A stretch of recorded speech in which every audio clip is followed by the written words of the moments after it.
Parkinson's is more than a tremor. It's the loss of movement, speech, smell, taste, hearing, huge amount of being tired. It affects everything. Where are you?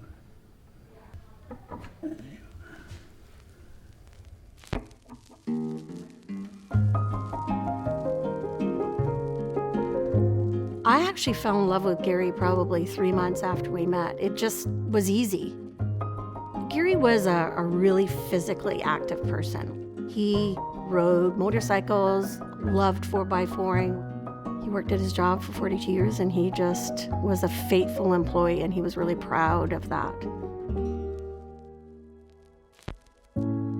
Leading up to his diagnosis with Parkinson's, you don't realize that you're seeing it until he's been diagnosed, and then you look back and you go, that's when it started.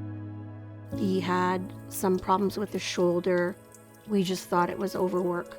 As a wife, you start to see those little things, mood changes, inability to make decisions. As it progressed, he would be blank. There were just times that he was like, he couldn't tell me what he wanted to say. The real turning point was we were moving and Gary was standing on the back of a truck.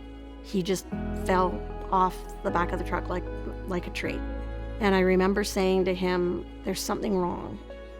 So of course we went to the doctor, saw a neurologist 4 months later, and he said he's 110% Parkinson's. Then you're kind of like, you don't know where to go, you don't know what to do. It changes every single thing in your life. Your closeness to that person changes, your decision-making processes and how you start managing finances. We got a power of attorney, we looked at our wills. The other piece was, as a person who's a caregiver, you're all of a sudden looking, what happens if something happens to me? With his Parkinson's, even though he's on the max meds he can be on now, he still has where he can't move. And there's good days and bad days. There's a lot more bad days. He'll go to bed at 9 and he'll be up at midnight. He hasn't had 8 hours straight sleep for 20 years, I'd say, because he can't sleep, because then his legs start jumping.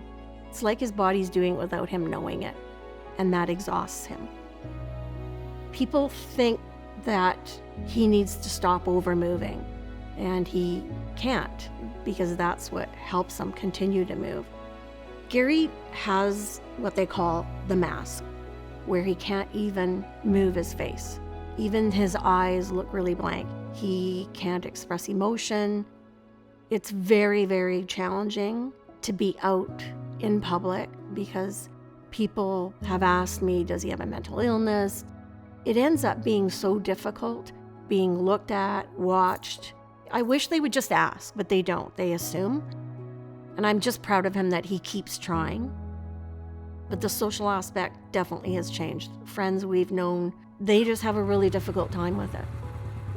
And because they don't like what they're seeing, but he's still the same person looking at them. But they don't see that. That's hard. My relationship with my husband has changed enormously. Gary's always been a very physical, affectionate person. Always. And for him to find it so difficult was such a hard thing for us. I was fine with it, but it was really hard for him because he felt he wasn't providing what I needed, even though I said it doesn't matter. The physical aspect now is just looking at each other, or he can tell I just need a hug, or sometimes he'll just sit beside me and he'll put his hand on my leg. You still do it, it's just different. It's difficult as a caregiver.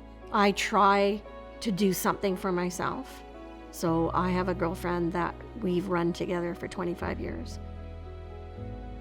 When Gary was diagnosed, the next day, I contacted Parkinson's Society BC.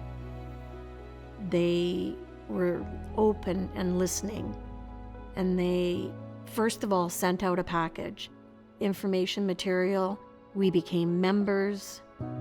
We started reading viewpoints. I started going to events, meeting other people with Parkinson's, their caregivers, and I love going to the Super Walk every year. They know what you're going through, or they understand it. If it wasn't for the society, I don't know what we would have done. My personal goals for Gary are more to help him stay here at home as long as we can. He inspires me every day in the type of person he is, in accepting what he has.